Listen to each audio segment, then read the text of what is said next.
was there, Edith. But when I had the hernia that time, I didn't make you wear the truss. Come on, Archie. No, Edith. If you're going to have a change of life, you got to do it right now. I'm going to give you just 30 seconds. Now, come on, change.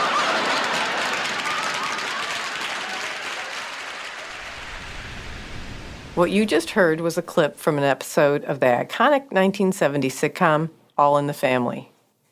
The well-known and socially clueless Archie Bunker is reacting to changes happening to his wife Edith due to menopause. As was typical for the show, the episode broke new ground, talking about something most people had considered out of bounds.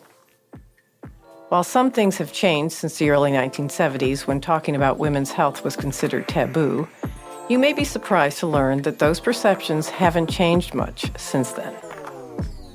2%. That's the total percentage of products in the development pipeline that are women's health products. And overall venture capital investment dollars in the space? The same, 2%. That leaves a huge gap. Today we talk with two women in biotech who are trying to change the narrative and improve the numbers around women's health. I'm Teresa Brady, and you are listening to I Am Bio.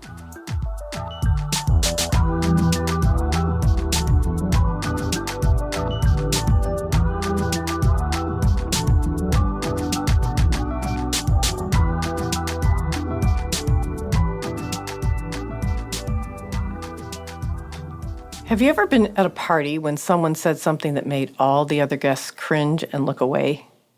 Well, that used to be the standard reaction when it came to women's health.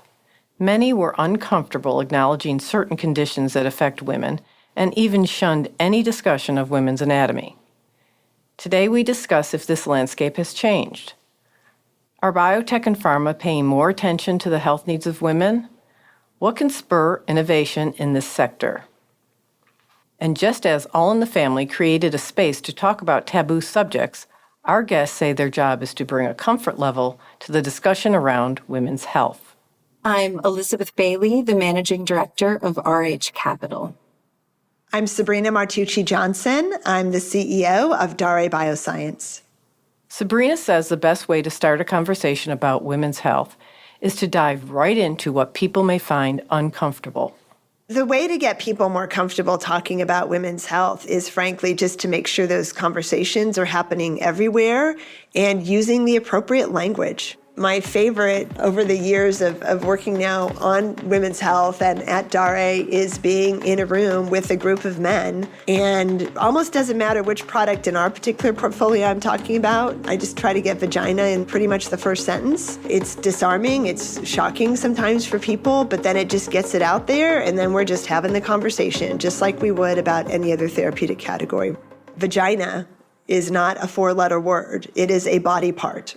It is part of the anatomy. And using the right language right away, just like we do in any other therapeutic category, really makes the whole conversation more accessible. It makes it more comfortable in mixed company if you're using the appropriate language immediately, unashamed, and just dealing with it head on.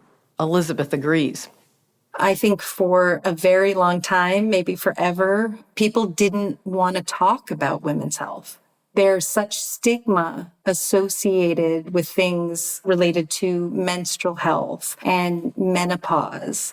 Until we actually are able to talk openly about our health issues and engage others to talk about our health issues, we won't be able to move the needle in this space. I think normalizing the conversation around women's health is essential. Removing the stigma associated with talking about things that have historically made people really uncomfortable. Having women in decision-making roles, whether they be at venture capital funds, in industry, in research and clinical organizations, in academia. We need those voices at the table. We need them in every room where decisions are being made. I think that narrative change of women's health matters to all of us. Sabrina founded her company, Daré Bioscience, in 2015 because she saw a gap in existing treatments for a host of conditions faced by half the population. She talks with us about this unmet need. One of the things that we're trying to do as a company is bust those myths. And one of the myths that has been out there is that there are no unmet needs in women's health. Hopefully, we can adequately address that simply through education, of making people aware of the healthcare conditions that uniquely affect women and the unmet needs in those sectors. Our development candidates encompass everything from contraception, vaginal health, sexual health, through to fertility. We are always looking at enhancing our portfolio and looking for the next unmet need to address. Our portfolio is very differentiated in that every single product has come from another innovator. We did not invent any of these products ourselves. As a business model, we start with the unmet need in women's health. We develop a target product profile of what would be a great product to address that if we were designing that product from scratch. Elizabeth has the same goal, but she uses the power of money to change the narrative. RH Capital uses the venture capital model to invest in women's health companies that are advancing health equity in the United States. We are 50% of the population and we birth 100% of the population. Our health really does matter. It matters to everyone, and normalizing that, destigmatizing, is the way that we change the conversation. We need to start talking about the business case in women's health.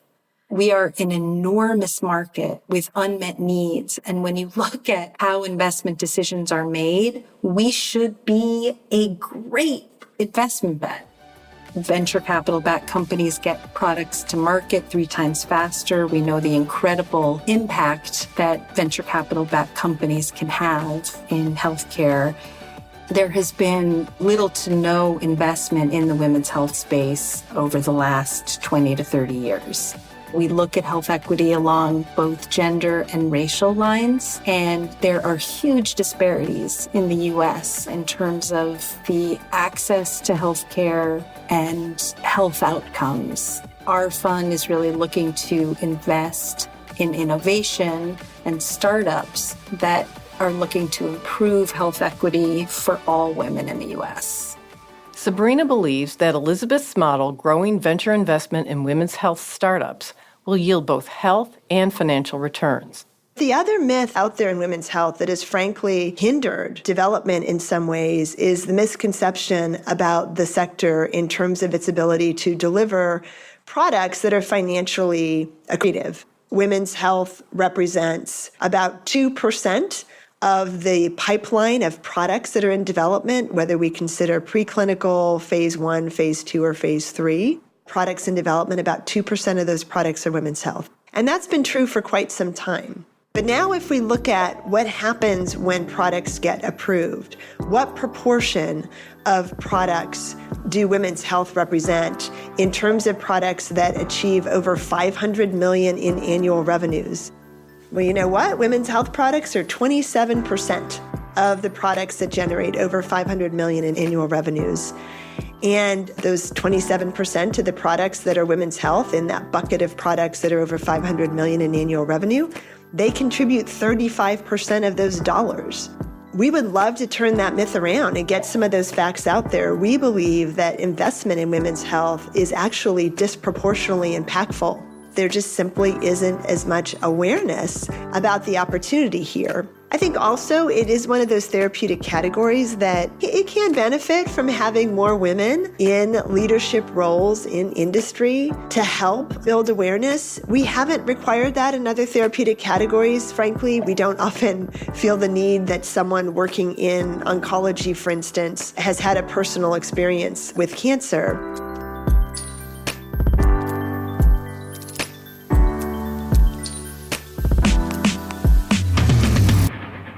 When we think about women's health, we often think about fertility or reproductive health and breast cancer, which are all very important areas of research. But it really is much more, as Sabrina explains.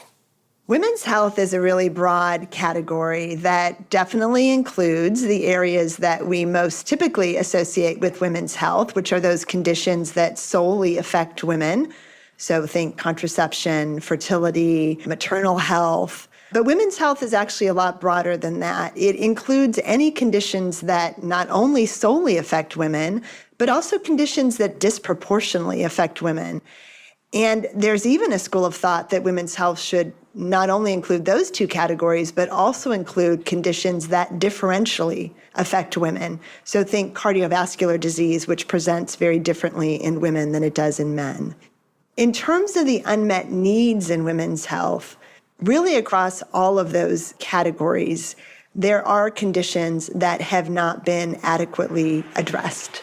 If you think about menopause, there are a number of aspects of menopause that are still not adequately addressed. We know what we need to do to address the hot flashes or the vaginal symptoms of menopause. We just simply need to do that as an industry and deliver drugs that make more sense for her. Menopause, no one talks about menopause, but it affects 45 million new entrants every year. And so therefore, unlike other therapeutic categories, women's health is also a sector where it can benefit from having more women in the room, simply just to make sure the conversations are happening. I look forward to a day when that's not required, when the men will all speak as openly about some of these women's health issues as people do about other therapeutic categories where we don't expect them to have had a personal experience with the condition in order to lead. Elizabeth agrees that representation is key to advancing innovation, and she has witnessed a sea change since the COVID pandemic. When we started back in 2018, discussions about health equity were really not happening as much as they are today. But fast forward to 2022, in part because of the COVID-19 pandemic, there was a big bright light shone on health disparities in the US. And so companies really started to pop up all over the place. And there was a recognition that women's health was really underserved by venture capital. There was this huge mobilization across the entrepreneurial ecosystem, and women in particular saying, there are not companies that are serving my needs, and I'm going to start them. When we look at the pipeline over the last few years of opportunities, we have tons of new founders, new CEOs entering the space.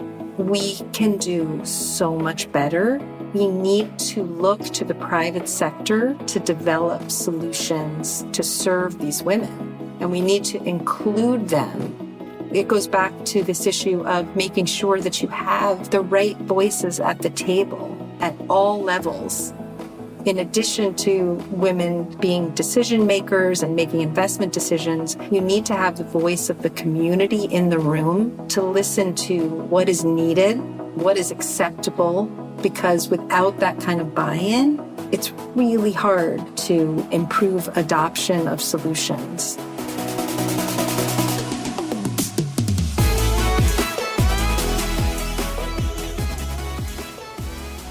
Elizabeth also points out that we have a long way to go in the U.S. to better serve women of color. There is a very dark and ugly history in the United States with respect to scientific research on women of color. And that history and that backdrop has made communities of color, rightly so, incredibly skeptical and suspicious of the healthcare system, which has not served them well and yet has exploited them to conduct scientific research. We have a huge task in front of us to make sure that the system works for these underserved and marginalized communities. I think that innovative startups, many of them led by women of color, hold so much promise, but we need to make sure that we have investment in those types of companies.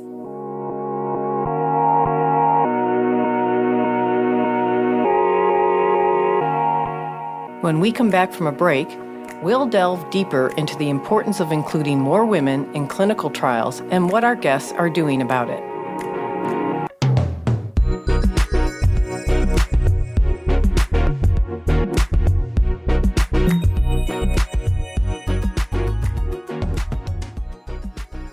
As we head into the winter months, Bio is preparing for some great events in 2023. Visit bio.org/events to find out more. And don't forget to check out bio.news. Bio.news is a daily news website exploring the intersection of biotech innovation and U.S. and international policy. Visit now by typing bio.news into your browser.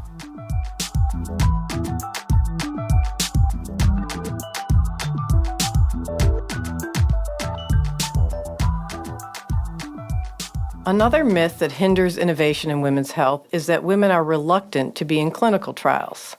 Here's how Sabrina refutes that claim.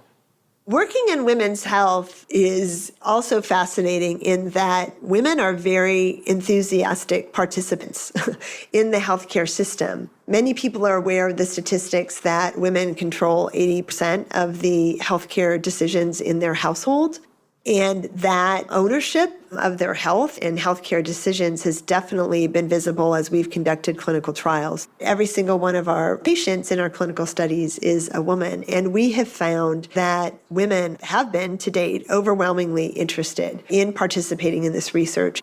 Our female sexual arousal disorder study, we had over 10,000 women complete the online screener for the study just within the first few months of posting that trial on social media. This is another area where there are myths. There are myths out there that it's hard to conduct research in women, or that women are unwilling to participate in clinical trials, or that it's difficult to enroll women in clinical trials. And we have absolutely not seen that to be the case. Now, you have to be thoughtful when you are going to enroll a woman in a clinical trial. They are often disproportionately responsible for childcare and healthcare and other aspects in their households, and designing trials that are thoughtful about their time, that minimize the unnecessary number of office visits that they would have to make, that operationalize remote tools like telehealth and electronic diaries for data capture. Those are definitely very important when you're innovating in women's health. Elizabeth says the FDA has stepped in, but for years, government policy held back progress in medical advances for women. The women's health innovation ecosystem is really still in its nascency, which feels funny to say, actually, given that women have been around for quite a long time. And we've seen incredible medical and scientific advances in other fields. There are a number of reasons why women's health has not advanced to the same pace as some other areas. It was as recent as 1993 or 1994 when the FDA made policy changes to actually facilitate inclusion of women in the earliest stages of clinical trials. Before that, they had been left out. We're talking about not so long ago that women were actually excluded from clinical trials. Back in 1977, pregnant women were actually banned from clinical trials. I think with good intention, because of some adverse events in things like the thalidomide trial, the overhang of that has really been a disadvantage to drugs and medical devices actually being tested on and having women factored into medical advances. I think there's a real history of disadvantaging women, not including them, not including their voices, certainly, and definitely not including their bodies in medical research. That alone puts us way behind men in terms of scientific advances. Two of the areas that RH Capital focuses on are maternal health and contraception. Elizabeth tells us why. Almost half of all pregnancies in the U.S. are unintended. Part of the reason for that is the lack of options for women who don't want to use hormonal birth control. One of the focus areas of our fund is really to invest in the next generation of non-hormonal contraceptives for both men and women, because we actually think that male options also benefit women's health. One of our companies, a company called Circle Biomedical, is actually focused on a new option for women's contraceptive, and specifically non-hormonal, on-demand, something that really doesn't exist right now.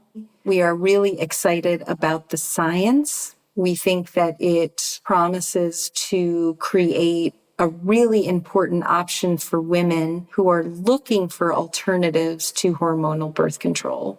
We also think things that are controlled by women can be used on demand, are very low cost, and yet they have to be as effective as the pill, hold great promise for reducing unintended pregnancies in the U.S. A lack of options for women extends beyond reproductive health. For example, 40% of women experience female sexual dysfunction, yet only a small percentage of women even seek medical attention for it. It is something you just don't hear or talk about. Sabrina says it will take a concerted effort to shake the stigma and move towards normalizing the needs of women. To have that conversation, you just got to get the words out there right away and normalize it. And that's what's going to happen. And we've seen that in some of our clinical trials that we're running as well. We're running a study right now in female sexual arousal disorder, and how shocking it has been to learn that almost to a woman, the participants in this study have not talked about the condition with their partner until they enrolled in our study. And we helped give them some of the tools to communicate with their partner about the condition and its physiology, and that it's not her lack of interest in the partner and it's not her boredom with the relationship, but this is a medical condition.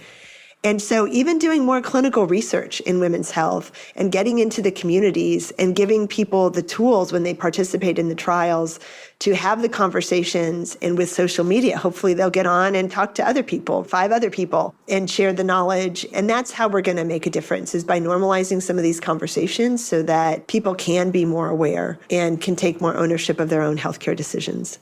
Sabrina points out the obvious disparity between addressing men's versus women's sexual dysfunction. Female sexual arousal disorder, which is a condition that is very analogous to erectile dysfunction in men. It's a lack of physical arousal response. In men, we figured out how to address it with an active agent. Most popular brand historically was Viagra, that has sildenafil in it. And the actual pathophysiology, the condition in women, is very analogous. We simply don't have a drug that's been FDA approved to treat the condition in women. And the oral dosing in women probably is not the way to go, simply because of the side effect profile. So that's a great example, like some other conditions in women's health, where we know what we need to do, we just haven't addressed her version of a condition that has already been addressed on the male side. And that's the kind of difference we can make as an industry. And that's a great example of a place where we understand the type of drug that makes sense. It's simply a matter of actually studying it now in women, in her version of the condition, and making it available as a prescription product.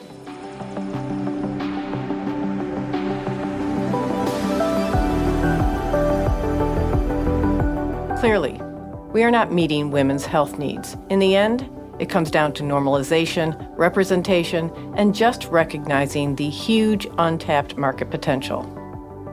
It will take years to close the gaps in developing medical treatments for women, but things are changing. As more women speak up about their health needs, and as the number of female leaders in biotech and venture funds increases, we will see more innovation in women's health. I want to thank Sabrina and Elizabeth for talking about this critical issue.